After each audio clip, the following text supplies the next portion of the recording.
اعوذ باللہ من الشیطان الرجیم، بسم اللہ الرحمن الرحیم۔ السلام علیکم۔ میں نے قرآن مجید کے ترجمے اور مختصر تفسیر کا سلسلہ شروع کیا تھا، جس میں سورہ بقرہ کے پہلے 7 رکوع کور کیے تھے۔ آج انشاءاللہ سورہ بقرہ کا 8واں رکوع شروع کریں گے۔ اعوذ باللہ من الشیطان الرجیم، بسم اللہ الرحمن الرحیم۔ ان الذین آمنوا والذین ہادوا والنصارى والصابئین من آمن باللہ والیوم الآخر وعمل صالحا فلهم اجرهم عند ربهم ولا خوف علیہم ولا هم یحزنون۔ مسلمان ہوں، یہودی ہوں، نصارہ ہوں یا صابی ہوں، جو کوئی بھی اللہ پر، قیامت کے دن پر ایمان لائے اور نیک عمل کرے، اس کے اجر ان کے رب کے پاس ہیں، اور ان پر نہ تو کوئی خوف ہے اور نہ اداسی۔ اب صابی کون لوگ ہیں، اس بارے میں مفسرین کے مختلف اقوال ہیں، لیکن جس قول پر مفسرین متفق ہیں وہ یہ ہے کہ یہ لوگ نہ یہودی تھے، نہ نصرانی، نہ مجوسی، نہ مشرک، بلکہ یہ لوگ فطرت پر تھے، کسی خاص مذہب کے پابند نہ تھے۔ یہ لوگ حضرت ابراہیم علیہ السلام کے زمانے میں تھے۔ اب اس آیت کو سمجھنے کی ضرورت ہے۔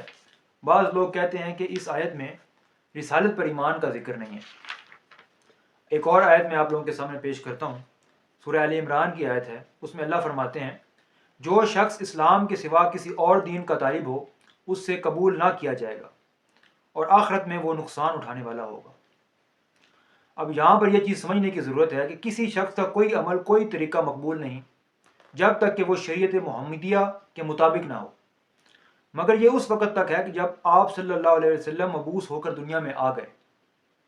آپ سے پہلے جس نبی کا جو زمانہ تھا اور جو لوگ اس زمانے میں تھے، ان کے لیے ان کے زمانے کے نبی کی تابعداری اور اس کی شریعت کی مطابقت شرط ہے۔ یعنی جو کوئی یہودی تھا اور جب تک وہ موسیٰ علیہ السلام کے زمانے میں تھا اور اس نے تورات کی پابندی بھی کی، تو اس کا اجر اس کے رب کے پاس ہے، اس کو اس کا اجر دیا جائے گا۔ اسی طرح جو لوگ حضرت عیسیٰ علیہ السلام کے زمانے میں تھے اور انہوں نے اس کی شریعت کی جو حضرت عیسیٰ علیہ السلام پر نازل ہوئی تھی، تو ان کو بھی ان کا اجر دیا جائے گا۔ لیکن جب حضرت محمد صلی اللہ علیہ وسلم دنیا میں مبعوث ہو کر آ گئے ہیں، تب آپ صلی اللہ علیہ وسلم پر بھی ایمان لانا شرط ہے۔ جب تک آپ صلی اللہ علیہ وسلم پر ایمان نہیں لایا جائے گا، اس وقت تک ان کو کوئی ان کا عمل قبول نہیں ہوگا۔ وَإِذْ أَخَذْنَا مِيثَاقَكُمْ وَرَفَعْنَا فَوْقَكُمُ الطُّورَ خُذُوا مَا آتَيْنَاكُمْ بِقُوَّةٍ وَاذْكُرُوا مَا فِيهِ لَعَلَّكُمْ تَتَّقُونَ۔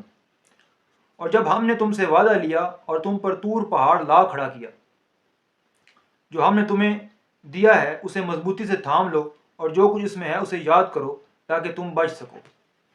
یعنی اللہ تعالیٰ نے کوہ طور کا جو پہاڑ تھا بنی اسرائیل کے اوپر، جس طرح سائبان ہوتا ہے نا، ان کے اوپر لا کھڑا کیا، اور ان سے کہا کہ جو شریعت تم پر نازل ہوئی ہے اس کی پابندی کرو، نہیں تو یہ پہاڑ تم لوگوں کے اوپر گرا دیا جائے گا۔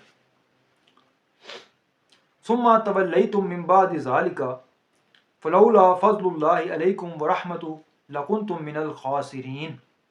لیکن تم اس کے بعد بھی پھر گئے، پس اگر اللہ تعالیٰ کا فضل اور اس کی رحمت تم پر نہ ہوتی تم نقصان اٹھانے والے ہو جاتے۔ لیکن ان لوگوں نے شریعت پر، تورات کی شریعت پر عمل کرنے سے انکار کر دیا اور اللہ تعالیٰ کے احسانات کو بھول گئے۔ لیکن پھر بھی اللہ تعالیٰ نے ان پر رحم کیا، اور جو پہاڑ ان کے اوپر صاحبان کی طرح آ گیا تھا اس کو اللہ تعالیٰ نے ہٹا دیا۔ یعنی اللہ تعالیٰ کا ارادہ تھا کہ ان کے اوپر وہ پہاڑ گرا دیتا، لیکن اللہ تعالیٰ نے رحم کیا اور ان پر وہ پہاڑ نہیں گرایا۔ وَلَقَدْ عَلِمْتُمُ الَّذِينَ اعْتَدَوْا مِنْكُمْ فِي السَّبْتِ فَقُلْنَا لَهُمْ كُونُوا قِرَدَةً خَاسِئِينَ۔ یقیناً تمہیں ان لوگوں کا علم بھی ہے جو تم میں سے ہفتہ کے بارے میں حد سے بڑھ گئے، اور ہم نے بھی کہہ دیا کہ تم ذلیل بندر بن جاؤ۔ اب یہ ایک پورا واقعہ ہے۔ اللہ تعالیٰ نے بنی اسرائیل کو حکم دیا کہ ہفتے والے دن تم لوگوں نے شکار نہیں کرنا، باقی دنوں میں شکار کر سکتے ہو۔ لیکن بنی اسرائیل نے اللہ تعالیٰ کے اس حکم کی عدولی کی اور اس حکم کو ماننے سے انکار کر دیا، اور وہ لوگ ہفتے کو مچھلیاں پکڑنا شروع ہو گئے اور اتوار والے دن اس کو کھانا شروع ہو گئے۔ اللہ تعالیٰ نے بھی ایک آزمائش میں ڈالا، اور کسی دن مچھلیاں سمندر میں نہیں آتی تھیں، لیکن ہفتے والے دن وہ بہت کثیر تعداد میں آ جاتی تھیں۔ یہ ان کے لیے ایک آزمائش تھی، اور وہ اس آزمائش پر پورا نہیں اترے اور انہوں نے مچھلیوں کا شکار کرنا شروع کر دیا، جس کی سزا میں اللہ تعالیٰ نے بنی اسرائیل کو بندر بنا دیا، اور وہ ذلیل و خوار ہوتے پھرتے رہ گئے۔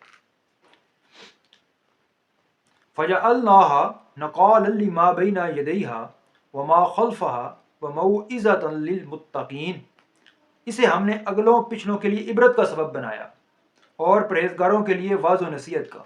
یعنی اللہ تعالیٰ نے اس واقعے کو لوگوں کے لیے عبرت بنا دیا کہ جو کوئی اللہ تعالیٰ کے حکم کی نافرمانی کرے گا اس کو سزا ملے گی۔ جزاک اللہ۔